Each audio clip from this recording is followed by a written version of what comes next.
বিভিন্ন সময় অবৈধ পথে ভারতে গিয়ে সেখানকার পুলিশের হাতে গ্রেপ্তার হওয়া ১৯ বাংলাদেশিকে বিজিবির কাছে তুলে দিয়েছে ভারতীয় সীমান্তরক্ষী বাহিনী। বৃহস্পতিবার দুপুরে কুমিল্লার ১৪গ্রাম উপজেলার আমানগন্ডা সীমান্ত এলাকায় পতাকা বৈঠকের মাধ্যমে তাদের বুঝে নেয় বর্ডার গার্ড বাংলাদেশ।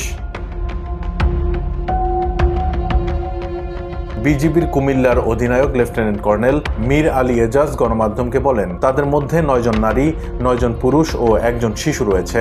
বিভিন্ন সময় বাংলাদেশ থেকে অবৈধভাবে ভারতে পাড়ি দিয়ে সে দেশের পুলিশের হাতে গ্রেপ্তার হন ১৯ বাংলাদেশি। সেখানে বিভিন্ন মেয়াদে জেলও খেটেছেন তারা। গত ২৫ অক্টোবর এসব বাংলাদেশিকে ফেরত নেওয়ার বিষয়ে জানায় বিএসএফ। আজ বৃহস্পতিবার দুপুরে ১৪গ্রামের আমানগন্ডা সীমান্ত এলাকায় পতাকা বৈঠকের মাধ্যমে তাদের বিজিবির কাছে হস্তান্তর করে বিএসএফ। বিজিবির কুমিল্লার অধিনায়ক লেফটেন্যান্ট কর্নেল মীর আলী এজাজ বলেন, বিএসএফ এর কাছ থেকে ১৯ বাংলাদেশিকে বুঝে আনা হয়েছে। তাদের বিরুদ্ধে আইনগত ব্যবস্থা নেওয়া হবে। ১৪গ্রাম থানার ওসি হিলাল উদ্দিন বলেন, বিজিবি যাদের হস্তান্তর করেছে তাদের অধিকাংশের বাড়ি খুলনা ও যশোর অঞ্চলে। অবৈধ অনুপ্রবেশের অভিযোগে বিজিবি বাদী হয়ে তাদের বিরুদ্ধে মামলা দায়ের করেছে।